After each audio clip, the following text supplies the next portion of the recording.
মতো বাপ জানি কোনো ছেলে না পায়, আমার সোনার টুকরো ছেলেটারে তুমি ঘর থেকে বের করে দিছো। ঘর থেকে বের করে দিছি যাতে নিজের পায়ে দাঁড়াতে পারে তার জন্য। হ্যালো আব্বা, ওই ছোট ঘরে আর তোমাদের থাকতে হবে না। আমি জানতাম তুই একদিন নিজের পায়ে দাঁড়াবি। জুয়া খেলে ওই ঘরে আইসা গেছি আব্বা।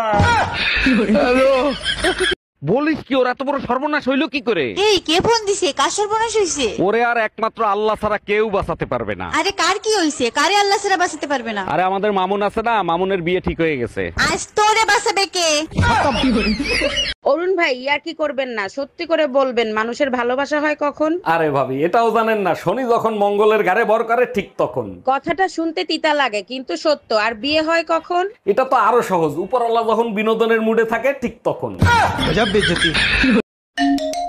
হ্যালো, অ্যামাজন কুরিয়ার সার্ভিস থেকে বলছি। আমি প্রেগন্যান্ট থাকা অবস্থায় একটা ড্রেস অর্ডার করছিলাম, ওইটা ক্যান্সেল করে দেন। জি ম্যাডাম, ক্যান্সেল করে দেবো, কিন্তু কেন ক্যান্সেল করব জানতে পারি? আপনাদের ডেলিভারি আস্তে আস্তে এত লেট হয়ে গেছে যে আমার ডেলিভারি হয়ে গেছে। আরে কি করতেছো? ওইভাবে টাকাইলে ফোনটা নষ্ট হয়ে যাবে তো। পুরান ফোন নষ্ট না হইলে নতুন ফোন আসবে কি করে? উফ, কি করতেছো? আমার বুঝি লাগে না। আমিও পুরান বউ নষ্ট করার চেষ্টা করতেছি। এই শুনছো, রমি ভাইয়ের একটা মাত্র ছেলে, তাও নাকি বিদেশ পাঠায় দিবে। শুনছি বিদেশে চাকরি করতে পাঠাচ্ছে না, লেখাপড়া শিখাতে পাঠাচ্ছে। আমি বুঝি না, ছেলে মেয়েদের লেখাপড়া শিখাইতে বিদেশ পাঠায় কেন? বিদেশের লেখাপড়ার মান ভালো, বিদেশের ছেলেমেয়েরা 15 বছরই নিজের পায়ে দাঁড়ায় যায়। বলো কি, এত দুর্বল? আমাদের দেশের ছেলে মেয়েদের তো 1 বছর হইলেই নিজের পায়ে দাঁড়ায় যায়। বারবার কেন ফোন দিচ্ছ? বলছি না আমি তোমার সংসার আর করবো না। এই কথাটা শোনার জন্যই বারবার ফোন দেই। কোন কথাটা শোনার জন্য? এই যে বলো না তোমার সংসার আর করবো না, শুনলে কলিজাটা জুড়াইয়া যায়। কালকেই আসতেছি মাকে সাথে নিয়ে তোর কলিজায় আগুন ধরাইতে।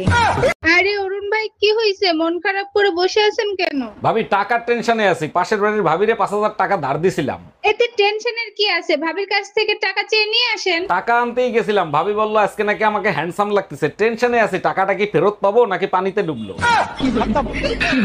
দেখো, ধৈর্যের একটা সীমা আছে, কখনো সীমা লঙ্ঘন করবা না। এতদিন তো টুম্পা ভাবির পেছনে ছিলে, এখন আবার সীমা আসলো কোথা থেকে? আচ্ছা, এত সন্দেহ কেন করো? তুমি কি আমারে শান্তিতে থাকতে দিবা না? জাউরাটা আমারে তো খাইছে, এখন দেখি আবার শান্তির সাথেও থাকতে চায়। हम इसका पति है, हमको सिर्फ फांसी। এই আমার ভাই আবুলের জন্য মেয়ে দেখতে গেলাম, মেয়ে কি তোমাদের পছন্দ হয়েছে? পছন্দ হয়েছে মানে বিয়ের দিন তারিখ পর্যন্ত ঠিক করে ফেলাইলাম, একটুর জন্য হইলো না। একটুর জন্য হইলো না মানে কি হয়েছে? আবুলের মেয়ে পছন্দ হয় নাই? আবুলের মেয়ে পছন্দ হয়েছে। মেয়ে বলছে আমি জীবন দিয়ে দেবো, তবু ওই কালা পাঠারে বিয়ে করবো না।